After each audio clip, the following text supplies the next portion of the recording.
Hello everybody and welcome back to the channel. This time we were going to be reacting to Yumi, the new champion that, by no surprise, is coming to Legends of Runeterra. We kind of expected this. There have been some leaks and theories running around about it. And of course she showed up in the recent video along with Nar. I don't know who the third champion will be as of right now, but I'm sure someone's going to tell me. And I'll happily accept your gracious comment. But right now, we are just going to be jumping right into the reaction. Let's go. We're off on a new adventure. I go where you go. Oh, whoa. Okay, so new keyword, attach. Play me on an ally to give my stats and keywords when I'm attached, while I'm attached. When that ally leaves play, recall me.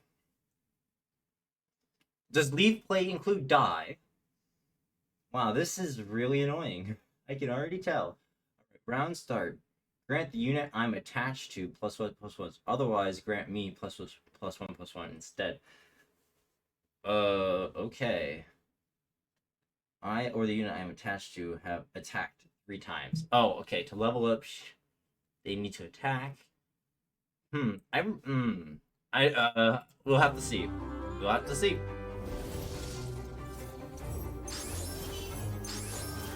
Oh, there was an option there. Your lunch. Oh dear. Check the book. Oh no. Prowl. She's with Faded. Oh no, Wounded White Fang is gonna be so broken. Oh, there's other attached things. And they trigger Faded. Oh. This way.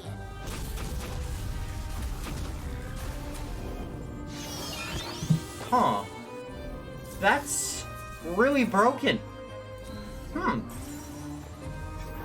Wow. Come on, book. Don't worry, I've got your back. Don't worry, we'll take a look at all these spells later. But I can already tell that this is a little bit... Today we say Playtime. I mean, enough. Okay. Swat. Zoom. bleed we must. Oh my... Alright, let's see it. Let's see the level up. Oh my gosh, look at all of these. Look at these cards. I don't even have time to take a look. I just know that tons of crazy buffs going around. Let's find a new best friend. Oh my god. Time to turn the page. Whew. Alright, Yumi gets Spell Shield. When I level up or round start, grant the unit I'm attached to Spell Shield and +1/+1.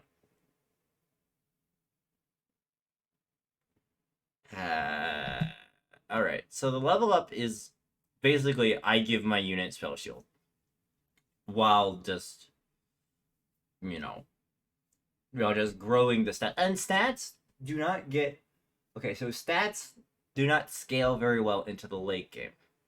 The problem here is the Spell Shield. The Spell Shield's the big thing that on this unit. So, getting the Spell Shield on it and then getting Overwhelm on it, which is actually quite easy in Targon. We've already seen a lot of examples of it. Yeah, that could lead to very powerful synergies. And the fact that she can be, and she has the absolute flexibility as well, she could be a very annoying champion. I mean, I guess it would be representative of the game in that sense.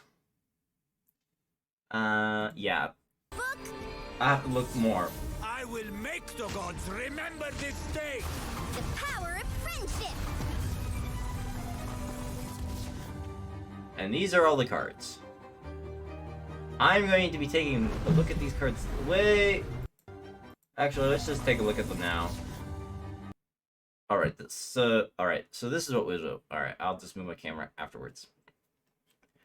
So first off, we got the 2-mana 2/2 Assistant Librarian. We have it's Faded. Nexus Strike, draw a spell that costs 3 or less. That's a wow. That's not bad.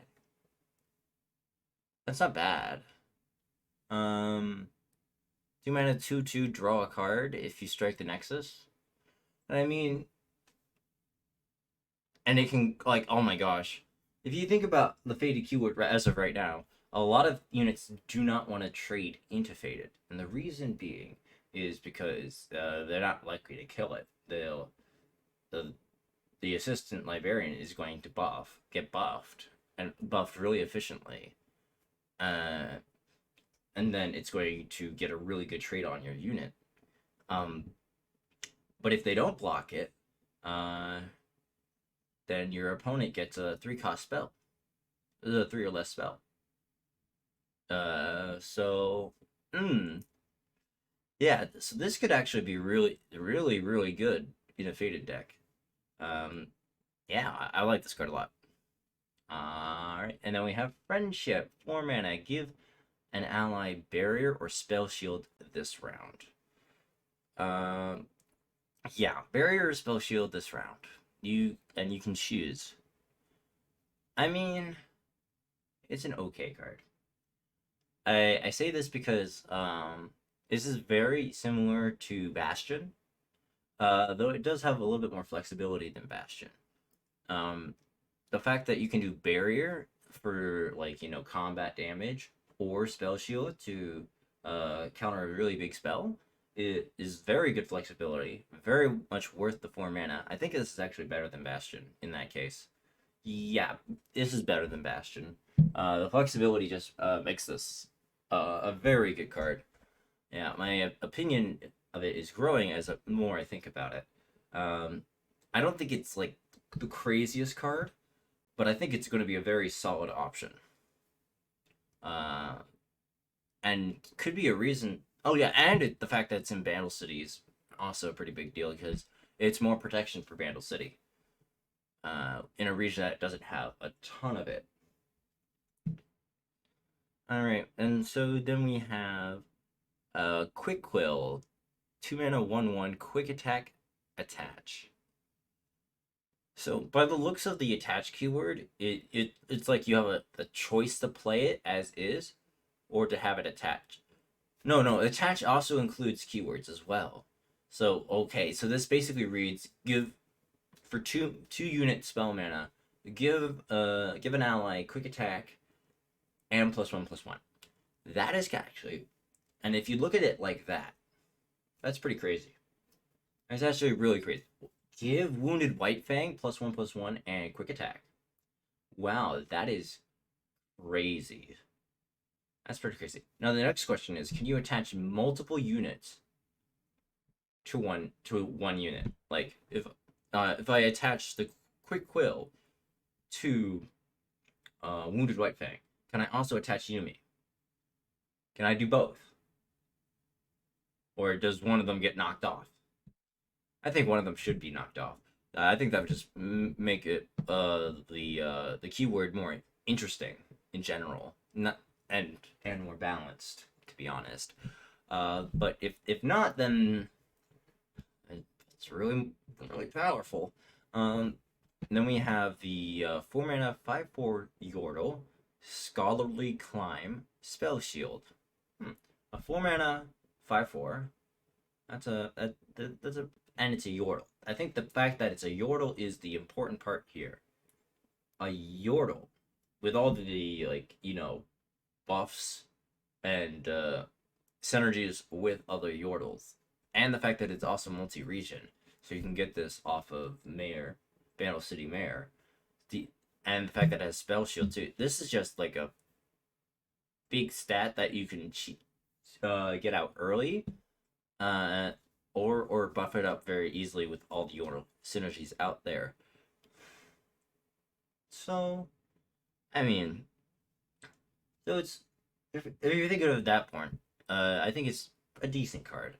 I don't think it's too crazy. For the 4 health, 4 health and spell shield definitely make a difference, and it's coming down on a turn where 5 attack is awesome. It's going to be able to trade into some 5 cost units. That's really good. but I don't think it represents much more than just that. So, I'll just say it's an okay card that has the Yordle keyword. Then we have the 5 mana 2/2 Fae. This has the attached keyword, but it also gives double attack. Double attack is a really powerful keyword. Is it worth playing 5 mana for it?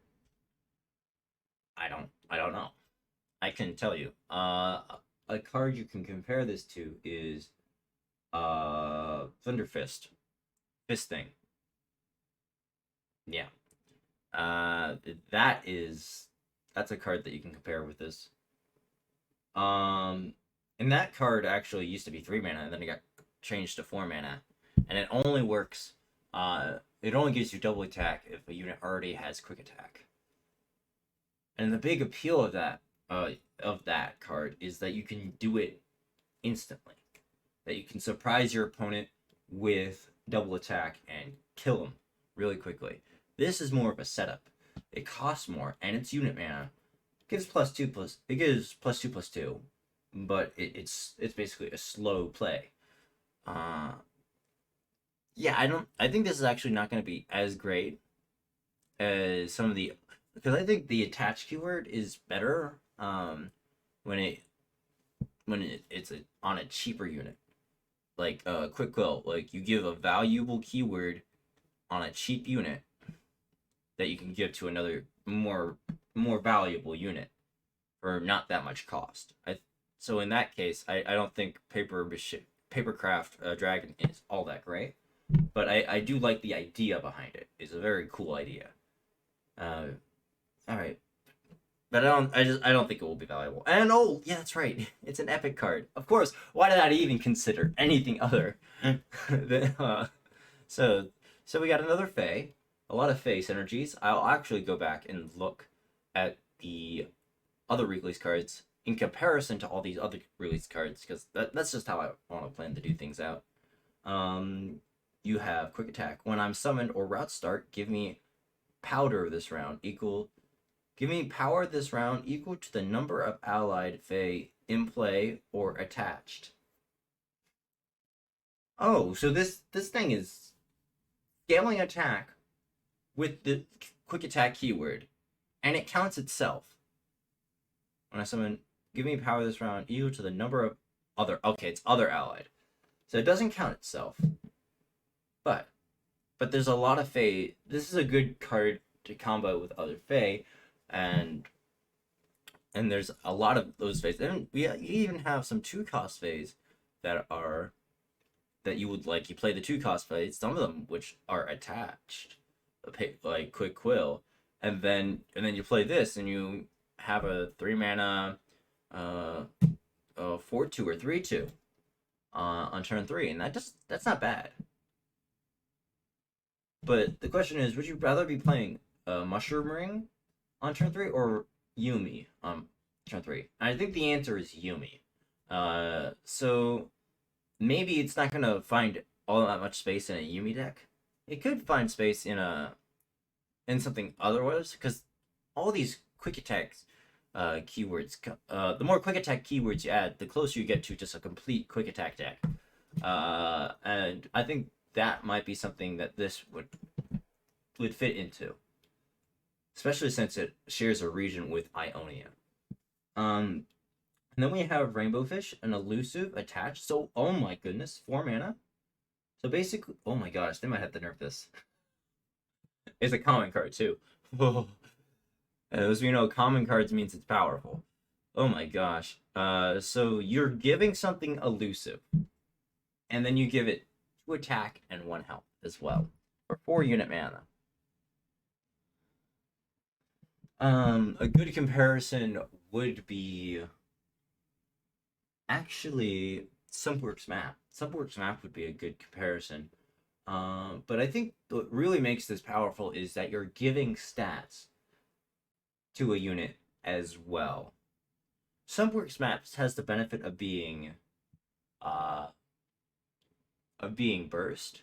So similar to the Papercraft Dragon, Um, in that case, but this elusive is just a really valuable keyword. I think actually elusive is more valuable than double attack as a keyword, personally. Um, Especially with like the amount of elusive RA cannons that decks that are out there right now. So I think just elusive is just a super valuable keyword. Uh, and being able to give elusive to something as well as stats is really good. Now, my yeah, and I'm gonna move my camera right now. All right, now we can see the Yumi spell, which is removal as expected. Yumi's prowling projectile deal 1 to a unit, grant an ally +1 attack. That is it's incredibly weak. I don't know if you would want to main deck this, the prowling projectile, other than if you had a faded deck, which I think Yumi and faded is obviously the archetype that they're pushing. I don't know if Yumi will be able to fit into any other archetypes, but I know for sure that that is the archetype that she will be the strongest in. And her obviously her champion spell reflects that. So I don't know if you would main deck it. It's another ping in Vandal City. It gives you +1 attack. Yeah. Yeah, I just think the important part is it's a removal that also triggers faded, and I think that's the biggest part of it, and that's why it's a good champ spell. Which also leads me to think if a unit attaches, they're technically on the board, right? So you can't play another Yumi to attach when you've already have a unit attached to another unit. That's important. It's important to eventually find out how all this attach synergy works out. All right, and now we'll just head over to Mobalytics and see what they got there. All right, so we have all the cards here. We've already seen all these. I'll just quickly go over some of the cards that I missed beforehand. And then we'll just end the video there. So we got Hothead, 3 mana, 4/2 attack. Grant the top champion in your deck +1/+1 and a random keyword. I think this is a really cute card, a really fun card. A lot of times you can predict which champion that's on top of your deck because you have shares a region with Shurima, and then you buff that champion, and you give it a keyword. I think that's really cute. I don't know how great this is. Probably isn't all that great, especially since this is an attack. You are required to attack with this in order to get value out of it. So, like, I mean, the best thing to do would be to give this quick attack, and then constantly give keywords and buff the top champion that you have, which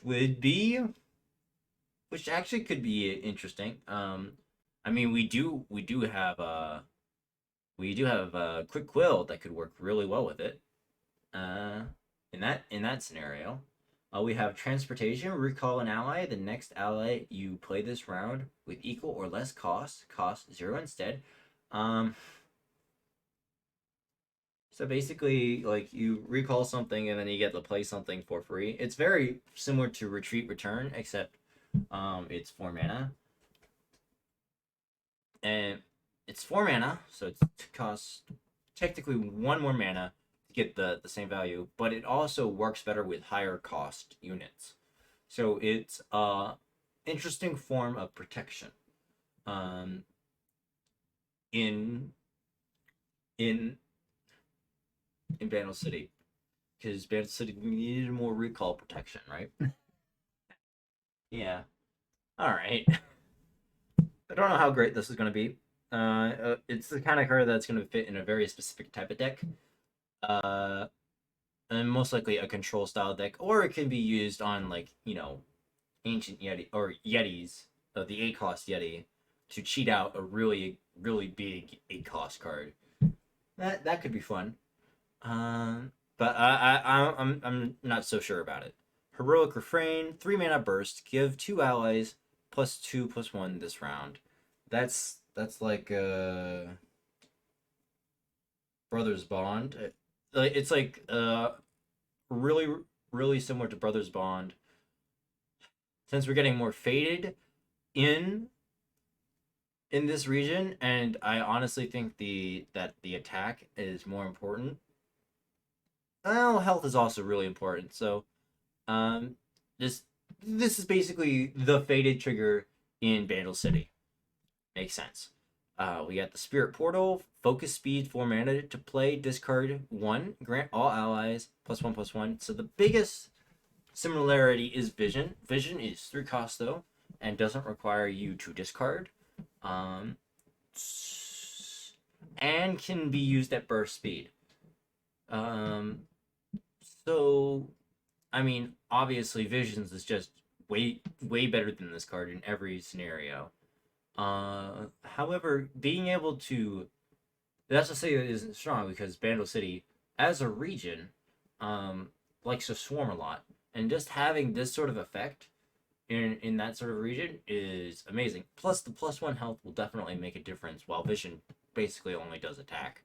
So I think this is going to be a great card overall, with the amount of creation that's in Battle City, and the fact that it swarms a lot, plus the fact that it gives +1/+1 in a region that has a lot of things that likes to buff up smaller units. I think this is going to be quite a strong card. Don't know if it's going to be busted, not yet. It depends. It will depend on how strong everything turns out to be at the end. 3 mana burst speed Yordle Portal. To play, discard 1, manifest a Yordle that costs 3 or less, and summon it. Not my really go to. If I'm looking to manifest stuff or create more Yordles, I go to Vandal City Mare. That's just the heart of it, and this doesn't really synergize with anything that I can think of on the top of my head right now. It could be a future card that it synergizes with, but I don't really see this working with Rumble either, so I don't really understand the purpose of this card. But then maybe that's because I'm just stupid. But yeah, I don't rate this card too highly. Fae Sprout, 1 mana, manifest a Fae and grant it +1/+1, and that includes some of these Faes, like the Mushroom Ring, the Quick Quill, Papercraft Dragon, Rainbow Fish, and you give it +1/+1. And let's say you give a +1/+1 to a Fae that attaches, and then you attach it to one of your really important units. That could be really good. Yeah, I think the Fae Sprout is going to be a very good card actually. I think there's other Faes as well. There's these Faes down here, and there's the Owl Cats, and oh my gosh, actually having an Owl Cat deck would be awesome. So anything that really helps out with the Fae sort of keyword archetype, it's something that's we want and can look forward to. So I'm looking forward to this card. I don't know exactly how strong it's going to be. That depends on how strong Phase is overall, but I like it. Fae Aid, more hungry ally. Create a hungry ally in hand, then grant Fae allies in hand +1. Hand buffing in Vandal City, specifically for Faes. Alright. Hand buffing in general isn't that crazy overall, but definitely could be interesting to make an entire archetype around that. And it looks like they're leaning into that a little bit with Fae Aid. We have the 3 mana 3/3 stat line, which is always spectacular. Fae, Gleaming Lantern, each round, the first Fae you play costs 2 less. Alright, so very similar to Vandal City Mare, except you don't get to create the card, you just get to play the next Fae at 2 less. So you could like play this thing for free. Or you can pay one of these things for free. Give something elusive for 2 mana plus a 2/1 plus 2/1. Amazing. Gives someone double attack for 3 mana.